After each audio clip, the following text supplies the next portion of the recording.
Selamat datang di X Undercover. Channel ini merupakan perbincangan antara Dr. Jaya dan Pak Franky yang bertujuan untuk edukasi serta menceritakan pengalaman Dr. Jaya sebagai ahli forensik dan patologi. Sekedar informasi terkait jadwal tayang X Undercover yang akan tayang setiap hari Senin, Rabu, dan Jumat. Maka dari itu, untuk mendukung channel ini agar selalu memberikan tayangan yang informatif dan edukatif, kalian bisa dukung kami dengan cara like, comment, subscribe, dan share. Dan selamat menonton! Itu penyakit apa? Nah, yang panu kita udah tahu kalau panu ya. Udah tahu, tapi Udah tahu. panunya kan nggak sebesar-besar itu. Dok, kemarin kan kita pernah ngebahas masalah panu. Oh iya. Saya satu kali agak kaget, Dok. Mungkin dokter dia kan pernah juga, bukan pernah. Dokter pasti pelajarin. Iya. Orang yang panunya terlalu lebar-lebar, Dok. Saat itu saya belum tahu itu penyakit yang apa gitu, nggak tahu.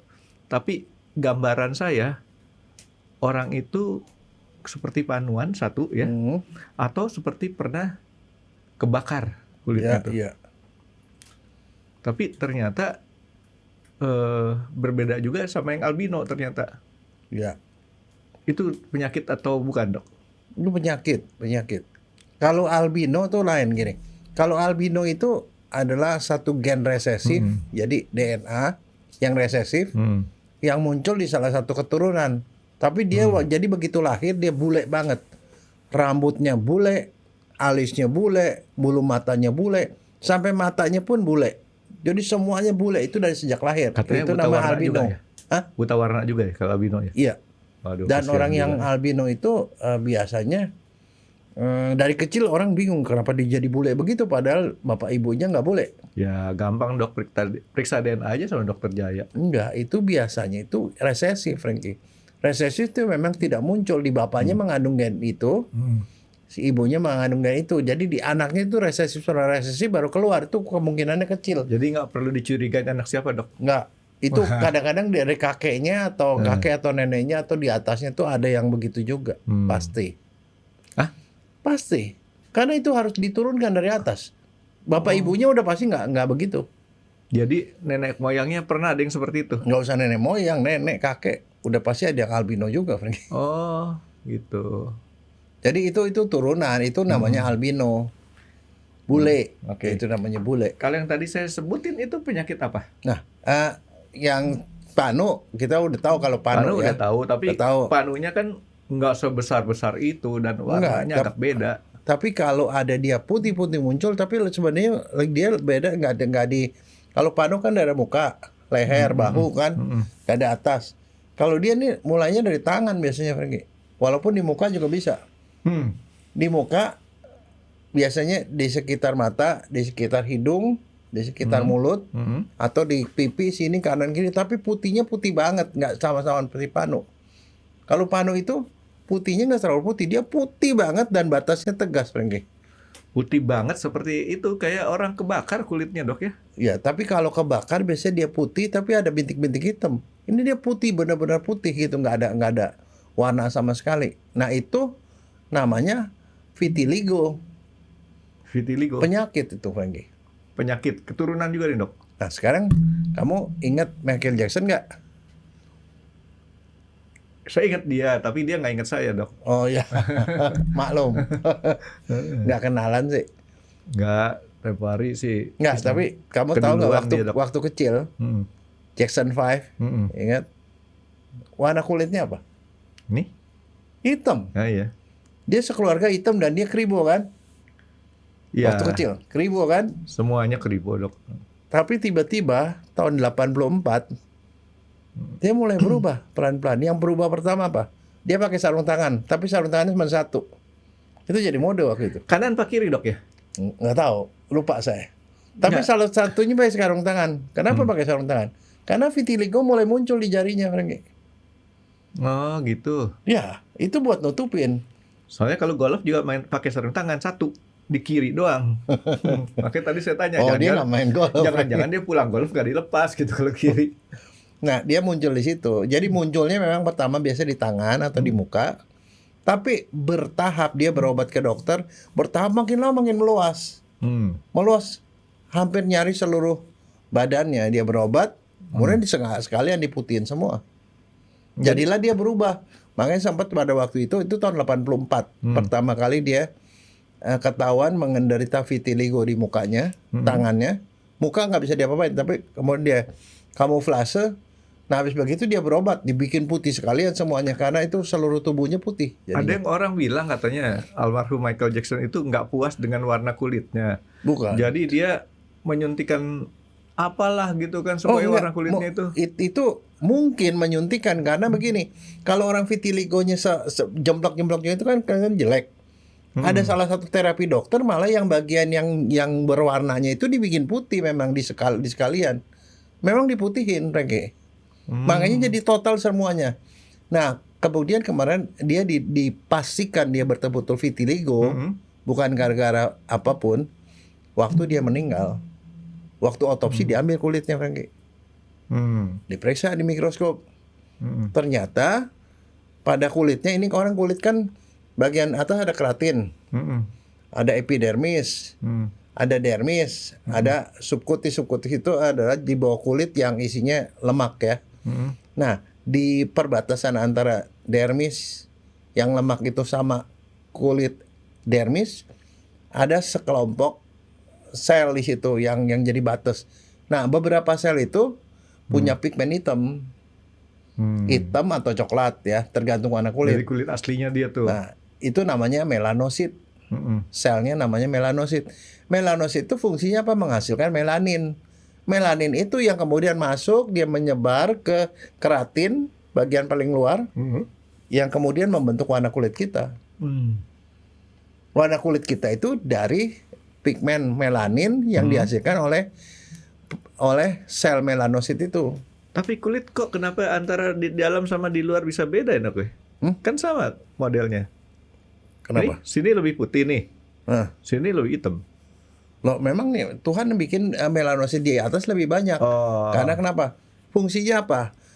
Melanin itu fungsinya untuk nahan ultraviolet, Rengge.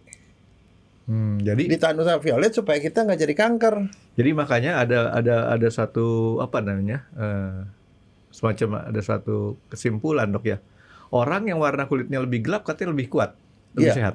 Itu Iya, benar. Iya, karena dia diproteksi dia dari kemungkinan kanker. Oh. Jadi kalau orang bule panas-panasan, resiko kankernya besar. Karena dia ultraviolet masuk. Jadi berbahagialah orang kulit hitam, Dok ya. Ya. Nah itu. Nah, pada orang yang vitiligo, sel melanositnya rusak. Sehingga dia tidak menghasilkan pigmen, tapi lokal. Lokal gitu lah. Ngomong-ngomong tapi kalau binatang kan ceplak juga. Itu vitiligo juga nggak?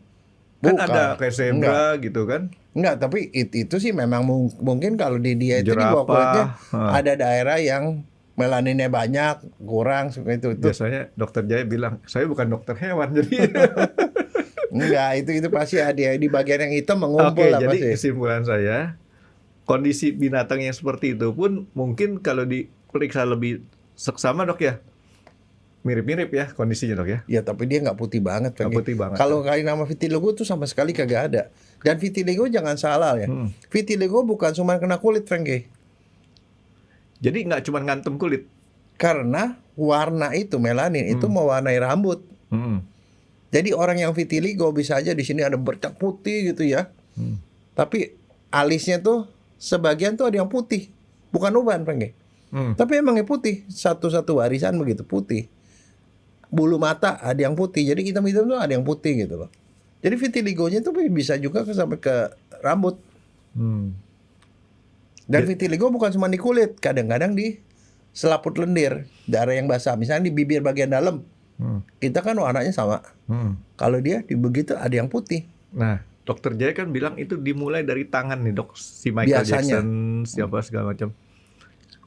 Alasannya kenapa dimulai dari tangan, Dok? Kita tidak tahu, tapi secara kedokteran dia munculnya memang di tempat yang terekspos matahari.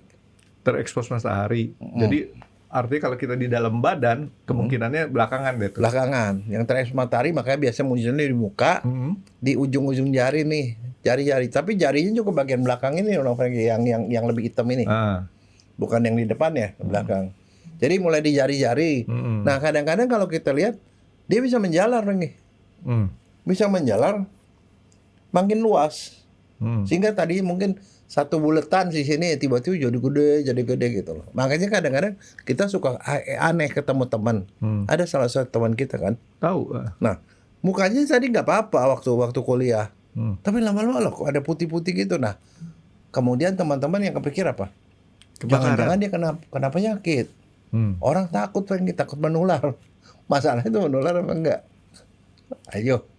Mesti kita lihat istrinya, Dok. Atau Oh. keluarganya. Oh, Kalau iya. menular, ya orang serumahnya pasti ketularan. Enggak, tapi kan ada perasaan takut.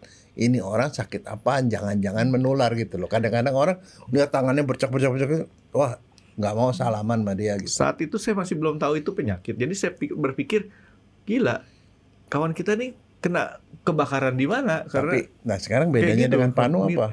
Hah? Panu diobatin bisa hilang, dia nggak bisa hilang lagi. Yang ada adalah makin banyak. Nah, jadi sebenarnya vitiligo itu penyebabnya apaan? Nah, orang kalau dicari kedokteran tuh nyari sampai sekarang nggak ketemu sebabnya apa. Nggak ketemu lagi, udah dicari, Dok. Terus dicari nggak ketemu. Iya. Tetapi kemudian kan kalau nggak ketemu orang tetap aja kan kreatif kan. Nyari nih apa sebabnya. Kalau nggak ketemu nanya-nanya lah, Dok. Tapi ternyata teori yang paling umum diterima orang itu adalah penyakit autoimun, Frankie. Itu alasan yang paling 1001 jawaban. Nah, jadi artinya kekebalan tubuh entah kenapa tiba-tiba dia senang menghancurkan sel melanosit. Kekebalan kita ngancurin sel melanosit sehingga melanositnya mati, nggak ngasilin pigmen. Itulah makanya istilahnya nggak bisa sembuh-sembuh, Dok ya. Iya, dan selama itu kemudian dia menyerang melanosit yang lain, dia akan makin luas. Nah terus, Dok, kan dokter tadi udah kasih clue. Michael Jackson tahu-tahu hitamnya jadi putih. Kawan kita kuliah nggak ada masalah. Setelah kita ketemu lagi, tahu-tahu Mukanya berubah. putih, Nah, tapi bukan putih semua loh, Frankie. Kalau putih semua mungkin ke salon, Frankie. Ada salon yang bisa bikin putih loh, Frankie. yang pertanyaan saya, itu menyerang sejak umur berapa? Dimulai biasanya yang umumnya kan? Apakah dimulai dari anak kecil kah? Atau remaja? Tapi Biasanya remaja. ini dua contoh ini, Dok. Orang-orang yang kita ketemu boleh dibilang sudah di atas umur 25-an pasti itu. Tapi Michael Jackson tuh tahun 83, 84. Itu pada waktu belasan lah dia, masih hati masih bocil lah, SMP-an lah. Mungkin.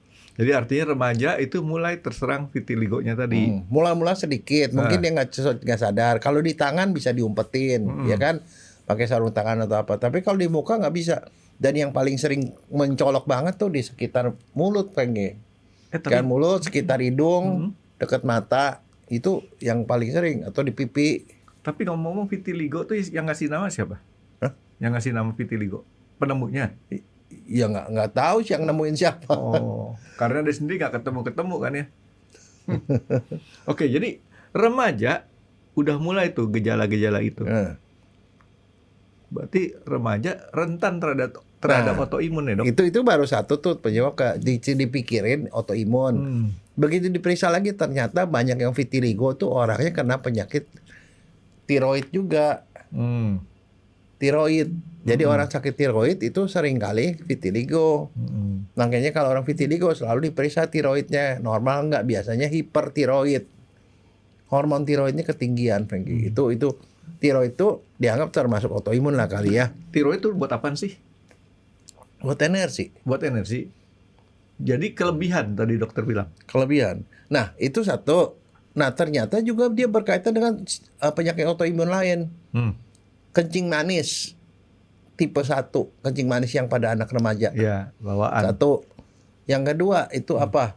Anemia perniciosa. Anemia yang berat sekali. Itu juga terkait dengan itu. Terkait dengan rematik, penyakit rematik, artritis. Radang sendi rematik. Terjadi karena lupus. Penyakit lupus. Jadi ada beberapa penyakit autoimun yang biasanya disertai dengan vitiligo. Nah, kembali ke si Michael Jackson, dia itu penderita lupus, Frankie. Autoimun lupus, kenanya vitiligo. Saya nggak tahu tuh lupus ternyata nama penyakit ya, Dok ya. Iya, si Hillman. Iya. Anak remaja, rambutnya ini apa? Ada ada jambulnya, makan permen Permen karet. karet mulu. Saya pikir itu cuma nama apa, Enggak, novel doang. Ternyata Enggak, itu nama nama orang penyakit. juga boleh, Frankie, kasih nama lupus. Lupus itu lupus erythematosus namanya, Frankie. Keren juga Keren lah kan? ya. Nggak, jadi si Michael Jackson tuh lupus dan dianggap si lupusnya itu nyerangnya sebenarnya nyerang ginjal, nyerang sama ngejarang tulang. Nah dia nyasar juga nyerang kulit, gitu loh. Jadi vitiligo itu suatu ketika akan membuat seluruh tubuh kulit kita nih dok ya habis. Ya. Dia punya Bisa lokal, pewarnanya. ada yang sedikit-sedikit doang, nggak nambah banyak, bisa jadi bercak makin meluas, bisa sampai total seluruh tubuh bisa putih semua, Frankie. Kalau putih semua ya udah bilangnya dia bule aja. Tapi beda dengan tadi yang namanya albino. Albino sejak lahir tuh udah begitu.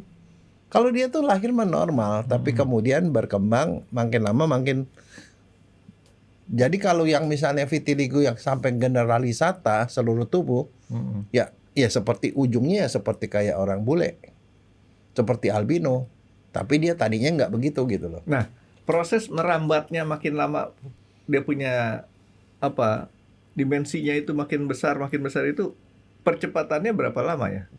Tiap orang beda-beda. sama. Ada yang kecil ya udah dia nggak berkembang lagi. Ada yang makin luas, ada yang kemudian makin luas sampai ke seluruh tubuh. Itu beda-beda. Tapi juga itu satu ya. Satu hal yang jadi tadi kan autoimun.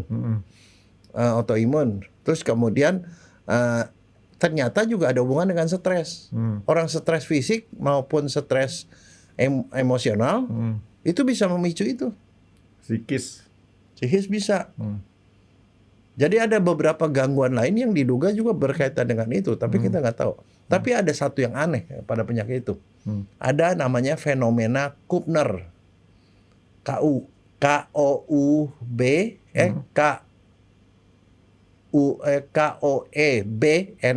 Kupner. Nama orang gitu. Fenomena Kupner.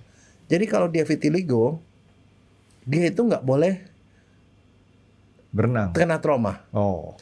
Kalau trauma misalnya contoh, dia pegang-pegang, dia suka garuk-garuk, di tempat garukan tiba-tiba jadi putih. Oh, bukan begusik ya? Bukan. Ini yang namanya benar-benar jadi putih. Nggak balik lagi tuh?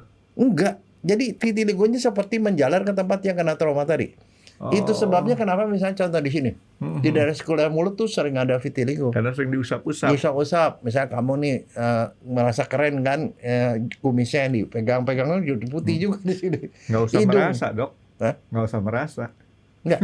Hidung. Kadang-kadang kena garuk itu bisa itu. Itu Oke. fenomena Kupner namanya. Yang orang nggak tahu apa sebabnya, nggak tahu. Digarukin seluruh badannya aja supaya rata. Kalau nggak lecet.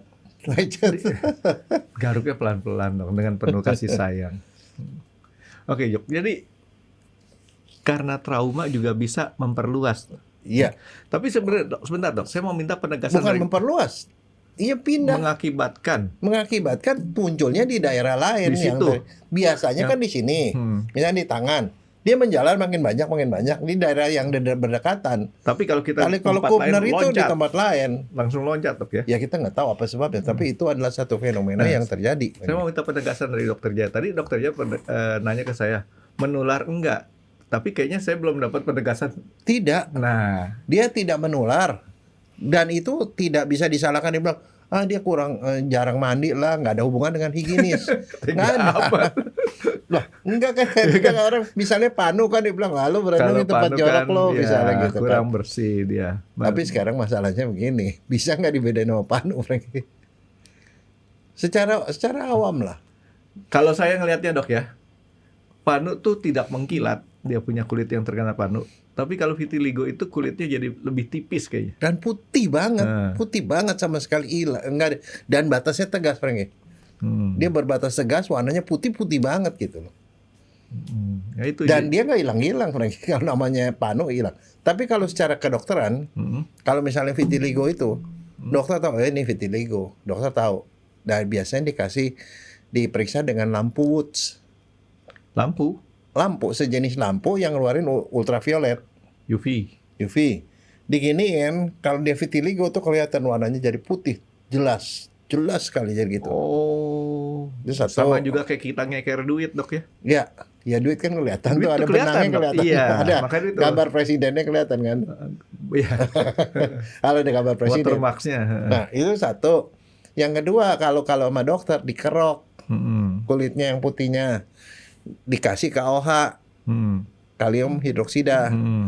Dilihat di mikroskop ada miselium. Berarti panu ya ada miselium, tapi kalau dia tuh kagak ada apa-apa. Cuman kalau si Michael Jackson ya diambil kulitnya, diperiksa, memang tidak ada melanositnya, nggak ada, sel melanositnya habis, Frankie, nggak ada. Dimakan ya sama si vitiligo tadi ya. Tapi kalau orang hidup bisa, pada beberapa kalau di Amerika tuh mereka biopsi namanya, diambil cetek sedikit, dia melihat oh nggak ada melanositnya, jadi itu memang vitiligo gitu. Nah, jadi vitiligo pertama nih udah penegasan udah keluar nih, nggak nular. Jadi salaman aman. Ya. Bersentuhan aman. Ya, tapi dia bisa membesar dan bisa menjalar ke tempat lain kalau kena trauma. Jadi jangan suka trauma. Kalau orang stres bisa makin luas, Makanya ikutin saya aja, Dok, happy Dok, nggak trauma lah. Ya, tapi yang susahnya adalah masalahnya dia nggak bisa diobatin, tidak ada obat sama sekali. Ya kan kita tadi, Dok, kalau kita tidak bisa mengobati putihnya, kita putihin semua. Nah, ya memang betul. Ya kan? Gitu. Nah, itulah yang diduga Michael Jackson kayak gitu. Jadi daerah yang berwarnanya itu dibikin hilang karena yang putihnya udah terlalu banyak.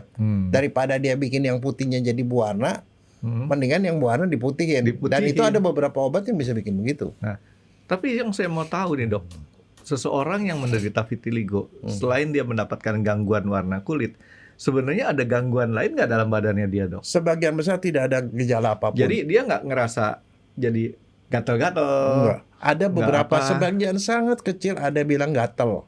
Ada yang bilang kesemutan, sebagian kecil. Tapi pada umumnya tidak ada gejala. Jadi impact-nya cuman masalah dia kesulitan kalau dia nggak tahan bersosialisasinya, Dok ya? Ya, jadi secara psikologisnya itu. Psikologisnya dia. Nah, ya seperti itu. Tapi masalahnya begini, ada juga itu ya beberapa yang dipicu oleh penyakit infeksi atau virus bisa juga memicu. Jadi punya dasar pencetusnya dulu nih, Dok. Ada. Ya? Pencetusnya itu ada trauma. Nah, tapi juga ada satu, Frankie, yang faktor lingkungan. Ada faktor lingkungan juga. Kalau orang kerja di perusahaan kimia, ada beberapa orang kerja di perusahaan kimia tiba-tiba vitiligo, itu gara-gara dia terpapar bahan kimia. Itu juga bisa memicu bahan kimia itu membuat sel melanositnya hilang, rusak. Jadi itu disebut occupational vitiligo. Jadi vitiligo karena kerja. Berarti vitiligo ini bukan penyakit penurun nih, Dok ya? Bukan. Kalau tadi kan si albino tuh Nanti dulu, kalau kamu bilang menurun apa enggak, ternyata ini kan belum selesai itu sebabnya. Karena tadi kan pencetusnya tuh boleh dibilang kondisi-kondisi yang bukan dari turunan, Dok ya? Ya, tapi selalu ingat, Kita cari, kalau di kedokteran, genetik tambah lingkungan jadi penyakit. kita cari integralnya Nah, aja, Dok. ternyata genetik itu ada, Frankie. Ada juga. Ada 30. Jadi 30% dari orang yang vitiligo kalau dilihat bapaknya juga vitiligo. Satu level di atas. Oke. Ada DNA-nya yang memang rusak, artinya dia mempunyai DNA yang memang melanositnya rentan. 30% banyak loh. Ya. Jadi dari seluruh vitiligo 30% itu mempunyai vitiligo juga pada bapaknya atau ibunya. Jadi ada faktornya, faktor lingkungan ada, faktor genetik ada, tapi yang selebihnya juga lingkungan doang ya ada. Artinya nggak semuanya yang genetik. Jadi artinya seseorang yang nggak punya keturunan pun Bisa. karena kondisi yang tadi faktor luarnya tadi, Dok, bisa dia menjadi pengidap vitiligo Nah, gitu kan, sekarang Dok? masalahnya occupational vitiligo karena kecelakaan kerja itu yang kerja di pabrik bahan kimia lah. ditanggung BPJS apa nggak ditanggung, itu nggak asuransi, Frankie? BPJS. Iya, karena lingkungan dia. Kalau Gara-gara dia kerja bahan kimia terpapar ke dia kemudian jadi itu. Kalau BPJS ketenagakerjaan sih kayaknya nggak ke sana ya, dia punya resikonya ya. Nah, itu resiko kecelakaan kerja. Kecelakaan Tapi kerja. kecelakaan kerja yang mengakibatkan terganggunya pekerjaan kan dok ya. Loh enggak, itu menyebabkan penyakit, orangnya jadi stres begitu. Nah, Ya terganggu itu kan bisa fisik, bisa kalau asuransi psikis. kesehatan swasta lainnya, saya belum tahu. Yang jelas mesti dilihat di polisnya tuh. Sebenarnya masalahnya bukan itu. Yang susahnya adalah mencari hubungan sebab akibat. Iya dong, dia baru bisa disebut kecelakaan kerja kalau dokter bisa memastikan bahwa itu memang karena kerjaan. Kalau nggak sebabnya kan vitiligo bisa muncul sendiri tanpa begituan. Tapi tempo hari saya pernah ngobrol sama teman saya yang dari BPJS Ketenagakerjaan. Ada satu profesi yang karena kecelakaan kerja nggak ditanggung. Ya itu nggak ditanggung. Yang ini juga belum tentu bisa ditanggung lagi. Hubungan sebab akibatnya itu loh. Ya. Tapi BPJS itu singkatannya, ya kita bisa plesetin banyak sih dok ya. Cuman janganlah. Nanti orang pada ingatnya justru plesetan ya. Padahal kan apa sih badan apa sih jaminan sosial? Apa? Badan penyelenggara ya, jaminan sosial ya. Oke. Nah jadi dok si orang yang jadi gini dok, yang saya punya gambaran nih dok. Ini ada orang sehat nih dok. Tahu-tahu dia karena occupational vitiligo, dia jadi vitiligo. Ini bisa 30% menurunkan ke anaknya. Betul kan dok ya? Tapi kalau orang yang bapaknya sudah vitiligo, dia ada resiko 30% lebih banyak daripada yang enggak.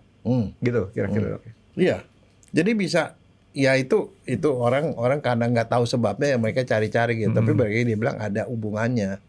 Ada kaitan gen-gen tertentu atau DNA tertentu yang diturunkan gitu. Bahkan ada yang bilang vitiligo itu kenapa muncul pada satu generasi ke bawah? Karena dia otosom dominan. Jadi DNA-nya itu dominan. Jadi kalau dia dari bapaknya kena, nurun itu kemungkinan besar kena. Tapi kalau nurunin ke anaknya, tunggu anaknya remaja dulu Pak enggak? Atau langsung begitu bayi Enggak, langsung? jarang orang yang bayi gitu biasanya setelah beberapa ya udah ada umur lah, remaja lah baru dia keluar. Nah sekarang Itu dok, kalau menurut saya sih kemungkinan gini Frankie, itu namanya kecenderungan untuk gampang vitiligo. Mungkin buat orang lain kalau kena paparan trauma matahari misalnya tidak vitiligo, tapi dia karena dia punya turunan jadi gitu loh. Oke. Nah sekarang kan gini dok, oke lah vitiligo nggak bisa disembuhkan. Tapi kalau kita udah tahu bapaknya vitiligo, kita bisa nggak mempunyai suatu cara supaya anaknya vitiligonya tidak muncul? Tidak ada. Nggak ada lagi. Nggak, tapi yang jelas begini, vitiligo tuh karena munculnya di tempat yang terekspos, dicurigai itu karena matahari.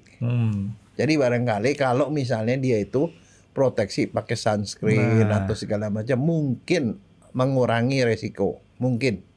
Kita nggak pernah tahu karena nggak pernah ada penelitian yang seperti itu. Jadi artinya ya paling enggak kan ini kan suatu testing ya dok ya. Coba-coba lah ya. Kalau kita punya bapak ada vitiligo dan kita punya resiko, kita coba aja pakai sunblock. Sunblock yang penting tuh SPF apa SPF-B ya? Dokter dia tahu nggak? Nggak tahu ya. Belum. Soalnya saya kalau lagi golf itu pakai yang SPF-nya 130. Enggak 30. Tipis aja, enggak 130 dok. Tipis aja udah kayak dikasih lapisan film. Nggak perlu 1 senti ya. Oh itu buat Kedi dong. Kedi saya ajarin pakai sunblock itu pertama selapis, tunggu kering, selapis lagi, terus sampai 1 senti. Terus Kedi bilang, oh gitu ya Pak. Iya saya bilang. Baik banget kan ngajarinnya.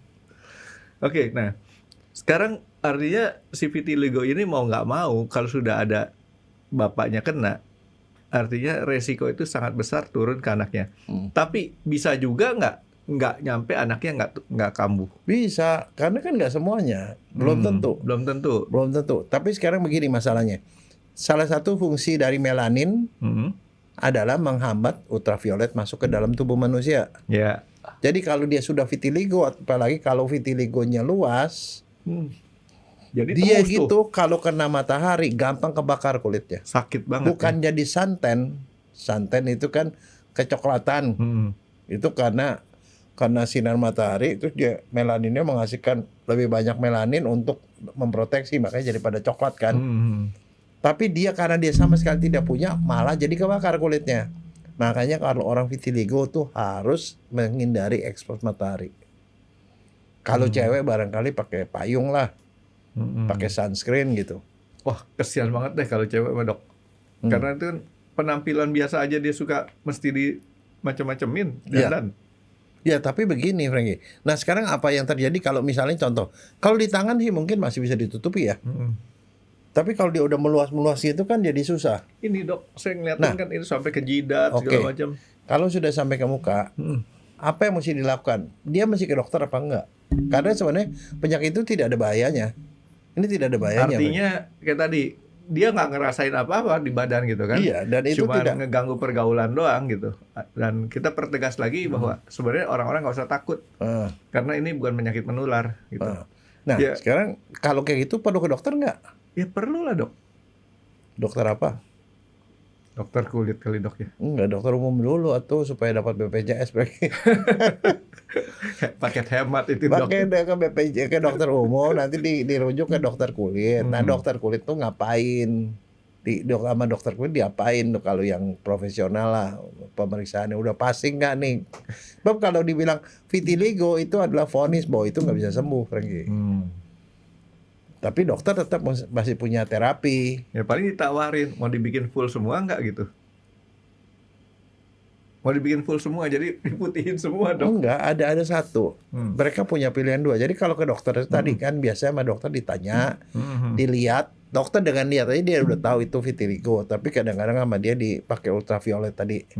Kelihatan, oh udah pasti ini vitiligo. Kalau udah vitiligo dianjurkan sama dia mau diobatin atau mau dibiarin. Nah tuh kok ada kata-kata diobatin, padahal nggak bisa diobatin tadi. Ya nanti dulu. Kalau dia bilang nggak mau diobatin, mau dibiarin, nah masalahnya dia sendiri merasa terganggu nggak dengan penampilan itu. Kalau merasa terganggu, dia bisa melakukan kamuflase namanya. Pakai bedak. Dia dandan, Franky. Orang jangankan gitu di dandan itu bisa hilang, nggak kelihatan banyak sekali. Jadi orang dikasih warna kulit gitu. Iya. Dikasih bedak dan segala macam gitu, bedak, foundation segala macam, akhirnya itu memang nggak kelihatan, Franky. Tapi itu kalau cewek, kalau cowok kan pakai bedak gitu. Nah, emang kenapa cowok kenapa nggak pakai bedak? Saya kalau saya kalau lagi rekaman di studio TV dipakein bedak loh. Kan ditanya dibedakin nggak bedakin karena kalau nggak pucet dong katanya. Tangannya nggak usah bengkok lagi. Benar, bibir merah dikasih bibir merah, dikasih bedak supaya karena itu kan kalau dikena sinar lampu itu pucet lagi. Itu normal. Jadi artinya itu namanya kamuflase. Nah, itu kalau nggak mau diobatin, jadi nggak apa-apa lah. Artinya orang sekitarnya harus nerima aja apa adanya gitu loh. Tapi dokternya kalau dikasih bedak sampai mana, Dok? Sampai sini apa sampai sini, Dok? Oh, kalau sininya leher sampai ke leher tuh supaya nggak belang. Saya sering ngeliat orang kulit muka sama sininya beda. Itu geisha. Bukan. Di TV tukang ngebedaknya tega banget ya, ngebiarin itu geisha satu, yang kedua otong dari wayang orang, Frank. Oke, Dok. Yang diputin mukanya doang kagak, Frank. Mestinya sampai ke sini biar sama. Yang tadi saya ngomong itu tega banget tuh. Dia punya makeup artisnya. Enggak, kadang-kadang sengaja, Franky. Kalau wayang orang kan sengaja. Bukan, ini yang di TV. Ya di TV kan bisa ada wayang orang, kamu tahu nggak? Dijadikan wayang orang. Oke, Dok, balik ke artinya dikasih bedak tuh masih nempel bedaknya, Dok. Nempel, nggak ada masalah, cuma soal warnanya aja. Kalau warna kan bisa dikamuflase. Dan terus kulit itu tetap masih bisa napas gitu ya? Enggak, biasa-biasa aja. Enggak, kulit mah nggak apa-apa, itu cuma soal warna doang. Artinya kulit bernapas, kulit rontok, kulit mati itu biasa aja. Biasa, cuman warnanya habis aja ya? Iya. Oke, jadi nah itu kamuflase. Nah kalau ke dokter, diapain? Kalau dibilang saya mau diobatin gitu. Sama dokter sih ada satu, dia menghambat supaya itu nggak meluas. Nggak meluas. Terus dia kalau bisa direpigmentasi. Jadi dikasih obat yang kemudian bisa merangsang supaya ada pigmentasi sedikit di situ. Nah itu ada obatnya, biasa dikasih obat salep kortikosteroid. Ada salep kortikosteroid, ada salep juga, ada beberapa salep. Cuman pengobatan itu akan lama. Tapi ada masalah kortikosteroid itu kalau dikasih ke kulit, itu kan menekan peradangan, Frankie. Di situ kan sebenarnya peradangan karena ada kekebalan yang ngantem situ kan. Kortikosteroid itu selain meredakan peradangan, dia membuat daerah sekitarnya yang normal itu lebih memudar warnanya. Dengan memudar maka dia jadi tidak begitu jelas putihnya. Jadi dia punya batasnya nggak tajam lagi gitu. Tapi itu dia nggak boleh dikasih terus-terus karena kortikosteroid diserap lewat kulit dan itu efek sampingnya banyak. Oke. Nah, berdasarkan statement dokter jam pertama, vitiligo nggak bisa sembuh. Nah, sekarang diobatin dengan cara kayak tadi dok ya. Itu kan kita percaya bahwa pengobatan itu tujuannya untuk supaya ya entah diperkecil atau apa supaya istilahnya nggak memperluas lah ya. Seberapa persen dia punya efektivitas pengobatan itu? Tidak terlalu efektif. Nggak Tapi terlalu efektif. tetap diusahakan. Tapi yang jelas itu ada pengobatan jangka panjang. Itu satu. Yang kedua, kalau dia udah terlalu luas, dokter juga bisa melakukan yang namanya tadi terapi yang kamu bilang. Kalau udah terlalu luas, dia ngasih obat yang justru memudarkan warna yang lain. Jadi yang normalnya itu dihilangkan supaya putihnya sama. Dibikin mirip ya. Ya itu ada obatnya. Tadi dokter bilang pakai salep-salep dok ya, bukan suntik ya? Bukan salep, karena itu lokal aja. Nah jadi ada satu tadi merangsang pigmentasi supaya dia jadi warna putihnya hilang. Atau kalau dia putihnya udah terlalu banyak, ya mendingan dihilangin yang warna normalnya dihilangin. Itu. Ada juga yang ditransplantasi, Frankie, operasi. Kan di daerah lain kan kulitnya normal. Ditransplantasi di situ sehingga di situ digantikan selnya itu dengan sel-sel yang mengandung melanin. Ambil transplantasi kayak kulit. Orang nanam rumput dong dok. Memang gitu ya. Yang jadi ditransplantasi itu sel melanositnya dari daerah lain. Dan atau ini nggak kulit. diganti BPJS dok. Pasti karena kosmetik. Ya kan? Oke, ya tapi itu penyakit lagi. Tapi satu lagi, kalau sekarang nih, ini perkembangan terbaru, Frankie ya, yang terbaru, itu bedah itu biasanya untuk yang benar-benar pilihan terakhir lah. Sekarang tuh ada yang namanya stem cell, Frankie. Baru saya mau bilang, saya ada ide lain dok. Enggak, stem cell itu memang aja. ada sedang diteliti di Amerika bahwa dikasih stem cell, yang stem cellnya itu stem cell yang bisa menghasilkan melanosit. Kemudian bisa baik. Tapi itu masih dalam tahap penelitian, belum. Dokter Jaya bisa baca otak saya ya. Hah? Saya baru mau ngomong dok. Loh, Kayaknya kamu baca otak, kalau saya baca buku, Frankie. enggak, saya baru mau ngomong dok. Kenapa kali pakai stem cell aja gitu Memang kan? stem cell. Gitu ya. Tapi stem cell yang dia dikasih ke situ itu yang neliti itu seorang dokter India, Frankie.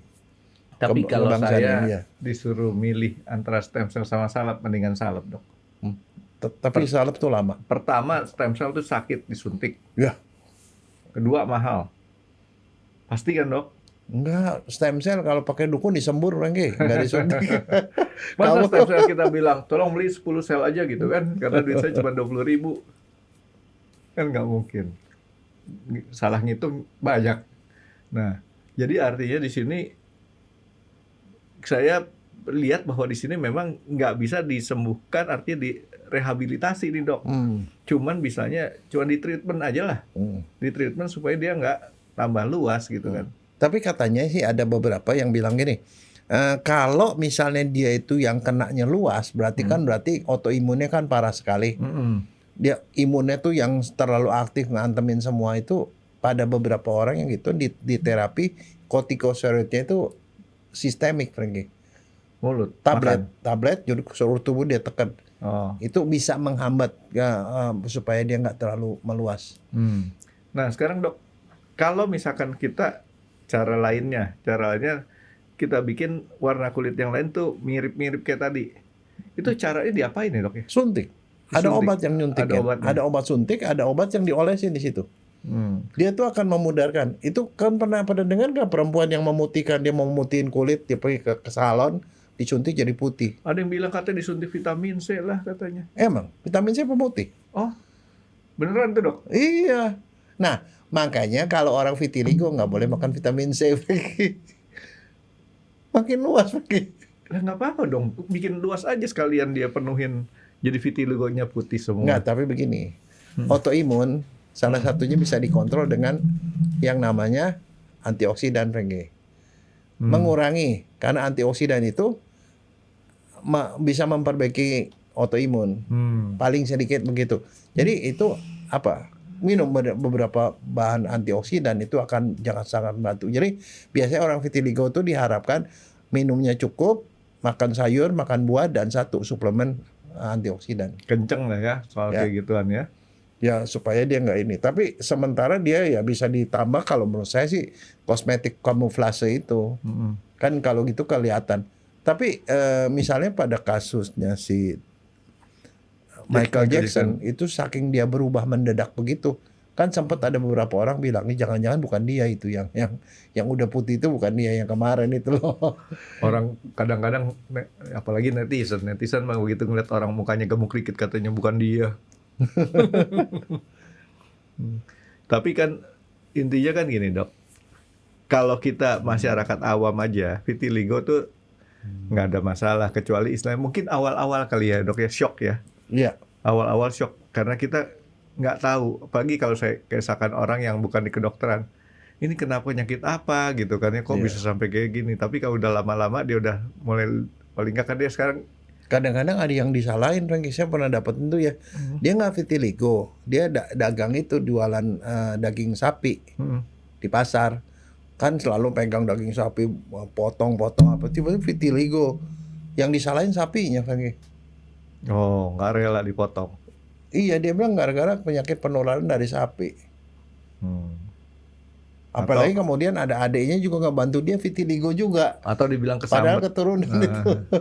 Iya. Nah, jadi orang-orang yang kena vitiligo ini kan boleh dibilang, tapi saya yang justru ini saya ngelihatnya bahwa gini, kita ya masyarakat ini saya kelihatnya bukan di kota besar ya dok, di daerah. Artinya di daerah tuh lebih nerima orang-orangnya. Nggak masalah ada orang vitiligo, padahal saya yakin ya mereka nggak tahu itu penyakit. Tapi tetap aja dianggapnya orang yang biasa-biasa normal. Sedangkan di kota besar ngelihat orang vitiligo kayaknya satu hal yang harus dihindarin gitu. Enggak, soalnya kan orang di kota besar juga dia rasa malunya lebih besar lah. Dan itu lingkungan nggak nerima kadang-kadang kan. Kalau saya ke daerah kecil, saya lihat ada orang vitiligo ya biasa-biasa aja gitu kan. Enggak. Orang sih kalau di kota besar ya kita sih biasa-biasa aja, tetapi dalam hati kan kadang-kadang kita bingung, lu kena penyakit apa sih, lu main apa sih atau apa kan, gitu-gitu kita mikir kan, lu nular nggak sih gitu loh, itu pertanyaannya kan. Kalau otak saya tuh dulu bukannya penyakit, saya pikir dulu adalah beneran tuh, seperti kena kayak kebakar api.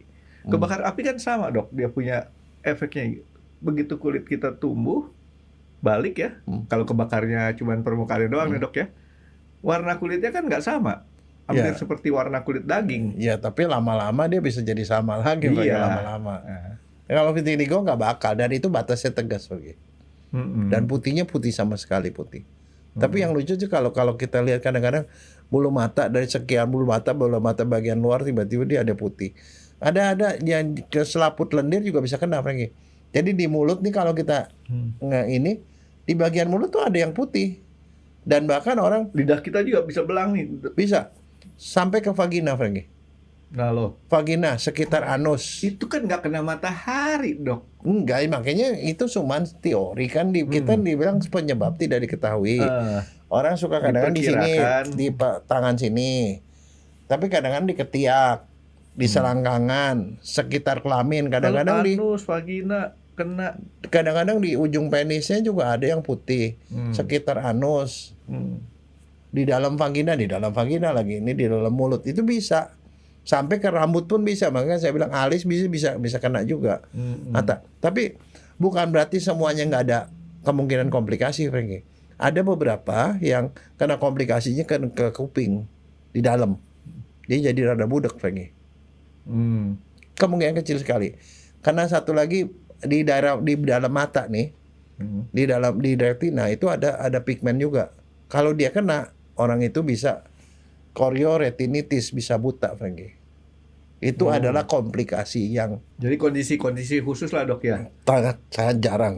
Komplikasi akibatnya jadi orang tersebut kena hal yang lebih berat daripada sekedar vitiligonya. Itu nggak bisa dicegah, Franky. Jadi orang vitiligo terus tiba-tiba jadi nggak bisa mendengar atau bisa buta separuh misalnya. Tadi kan kita bicara masalah laki perempuan kena. Kebanyakan mereka di usia-usia remaja. Ini juga bukan monopoli orang kulit hitam doang kan dok harusnya. Iya, tapi kalau kulit hitam, kulit putih semuanya bisa Boleh. kena. Cuman Bisa kalau nggak vitiligo dok? bisa, bisa. Bisa orang bule Cuman juga. kalau vitiligo itu pada orang yang berwarna kulitnya itu lebih jelas. Oke. Jadi orang yang warna kulitnya putih pun bisa juga terserang vitiligo. Dan diagnosisnya makanya sebenarnya adalah pemeriksaan kulit di mikroskop. Kelihatan memang kagak ada tuh pigmennya. Tapi ini sekali lagi bahwa ini berbeda dengan bulai. Kalau orang albino dok ya.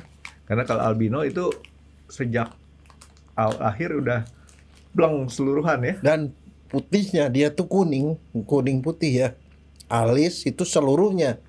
Kalau vitiligo itu sebagian. Vitiligo nggak mengakibatkan dalam keadaan normal nih dok ya, nggak mengakibatkan buta warna ya. Nggak. Jadi ngelihat tweet masih boleh lah dok ya. Ya tapi yang gitu mesti dijaga dari sinar matahari, Franky.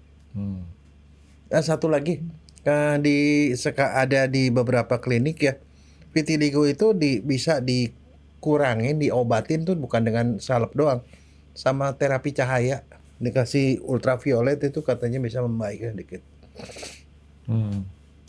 Dengan Terapi dosis tertentu, Iya. intensitas tertentu kali dok ya. Ya pakai ultraviolet B dan ultraviolet C. Mahal tuh pasti dok. Apaan? Mahal ya. Berobat gituan pasti mahal ya. Enggak ada yang mahal Franky. Yang ada duitnya kurang. Duitnya kurang. Iya, artinya kalau kita nggak punya duit yang cukup nggak bisa. Ya. Disebut fototerapi itu masih jangka panjang, weh. Kali kita foto terapi aja nggak sanggup, apalagi jangka panjang lebih nggak sanggup lagi. Oke, dok, kan matahari kan banyak UV-nya nih dok ya. Jam-jam tertentu UV-nya beda dengan jam-jam yang lain. Berarti kita harus, kalau gitu daripada kita keluar duit mahal-mahal dok, ya kita keluarnya pada saat yang UVB UVC aja, kebanyakan kan? Enggak. Jangan begitu, pokoknya jangan sampai kena ultraviolet aja kalau orang vitiligo. Karena itu bisa kebakar, Franky, kita nggak pernah tahu. Tapi kalau di fototerapi dengan UV di rumah sakit itu panjang gelombangnya memang udah tertentu dan itu terkontrol. Dok, kalau orang terbakar berarti dia ngerasa sakit dok ya? Hah? Sakit. Sakit tuh, kayak luka bakar.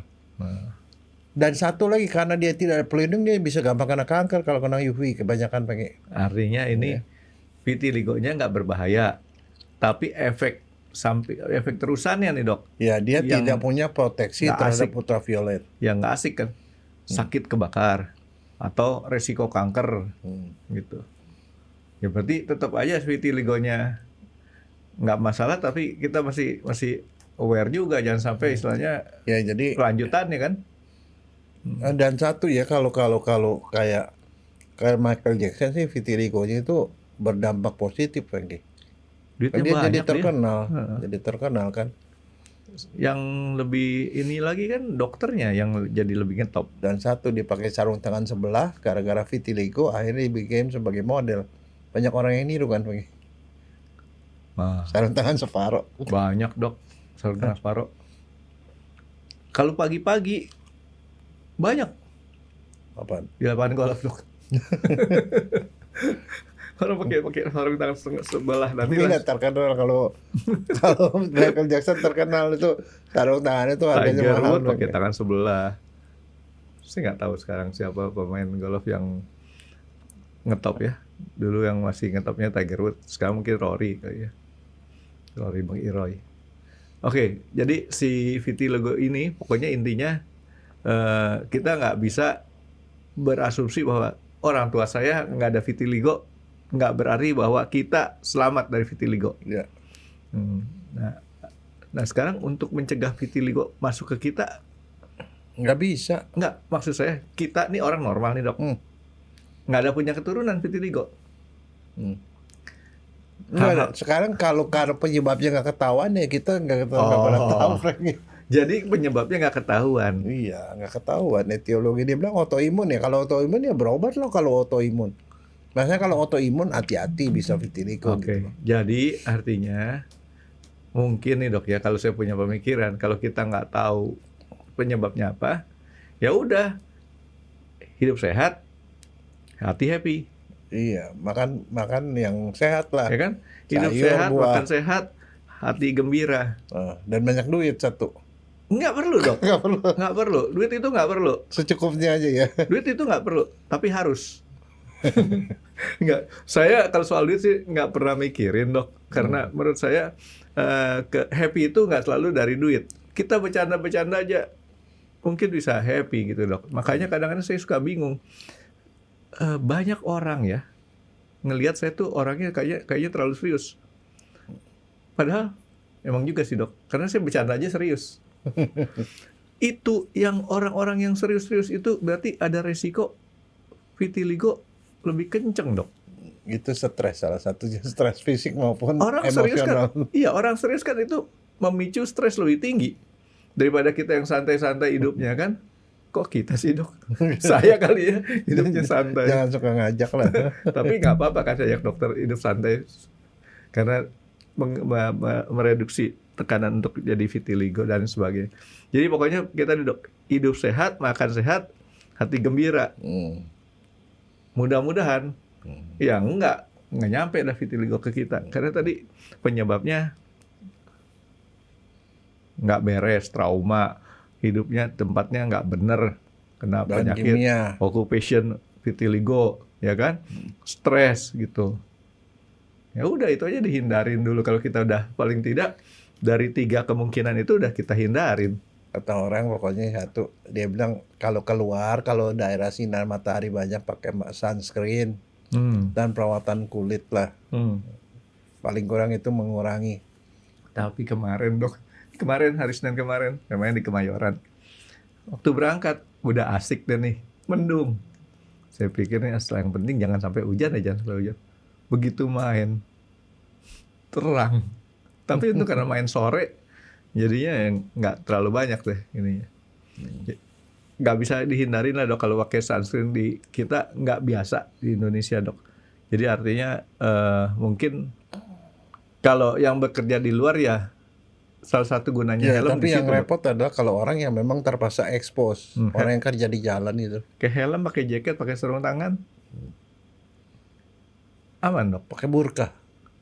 Oh enggak, kalau burka itu kan untuk wanita ya dok ya. Hah? Iya. Kalau laki-laki kan enggak. Jadi kalau saya punya pemikiran gini, kalau saya kan juga pernah dok naik motor. Waktu naik motor tuh orang-orang zaman dulu mereka nggak terbiasa dengan pakai jaket. Saya sudah pakai jaket, pakai helm. Zaman dulu helmnya lebih gila lagi, gede-gede. Jadi kita kepalanya kayak apa? Toge. Benar kan? Kalau dokter beda sama helm sekarang. Itu udah terbiasa seperti itu. Jadi sebenarnya semua peraturan-peraturan itu kalau kita pakai tuh ternyata ada gunanya juga. Tapi yang paling bagus tuh itu lagi pakaian orang-orang jago silat tuh. Pakai topi. Ini ada rumbai gitu. Kalau nggak masuk matahari, Bang. Karena pengantin juga pakai rumbai dok. Oke dok, jadi kita pokoknya vitiligo itu kita nggak bisa anggap bahwa ini kecil karena kalau saya sampai kena di situ, walaupun kita nggak ada pengaruh yang kulit itu atau badan kita bereaksi langsung, tapi ada faktor terusannya dok, bukan turunannya, terusannya. Dan dia. yang utama tuh adalah secara psikososial, Frankie. Kadang-kadang misalnya contoh orang nih cewek punya pacar, tadinya nggak apa-apa, tiba-tiba ada vitiligo kan, itu pasti jadi pertanyaan yang selalu ditanya orang, itu laki lo kenapa gitu-gitu. Nah, jujur aja waktu tempo hari waktu yang kawan kita itu, saya sampai mikir ini kenapa ya? Kenapa? Karena saya bukan dokter, jadi kan dia kenapanya tuh menjadi beban buat saya bertanya-tanya.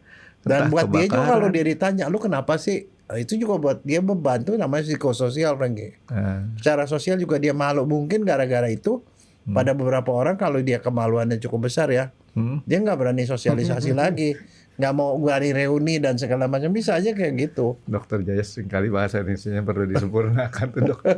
Rasa malunya dok. Ya. Nah, maksudnya kalau enggak, itu kita yang nggak bisa tahu, Frankie, kan derajat rasa malu orang kan Nah, iya, beda-beda. dok. Jangan salah nyebut lagi. Oke dok. Nah ini yang kayak gini kan lumayan dok, ngurangin vitiligo. Oke dok, jadi apa lagi dok yang dalam vitiligo ini yang perlu dok kita informasikan? Ya, saya rasa sih gitu. Kayaknya aman lah dok vitiligo ya. Jadi artinya orang yang penting jangan sampai orang-orang terus kemudian memikirkan suatu hal yang negatif terhadap orang yang Atau ngidap. mendiskriminasi gara-gara itu kan. Ya, jangan didiskriminasi, nggak mau, wah jangan, gue takut ketularan misalnya kayak gitu kan. Oke dok, ntar kita tanyakan sama orang yang main golf, tangan sebelah kiri kamu kanan, dokter dia perhatikan nggak? Telapak kiri saya lebih warnanya lebih putih daripada telapak kanan. Itu karena cuman kiri yang dipakai. Bukan gara-gara Bukan ngerokok yang vitiligo. kotor-kotor ya. Bukan dok, bukan vitiligo ini. Oke dok, kalau gitu kita break dulu, kita sarapan dulu dok. Terima kasih sudah menonton X Undercover. Jangan lupa like, comment, dan subscribe. Dan ditunggu ya video-video kami selanjutnya. Nah, buat kalian, jika ada pertanyaan untuk Dokter Jaya, boleh banget komen di bawah. See you guys!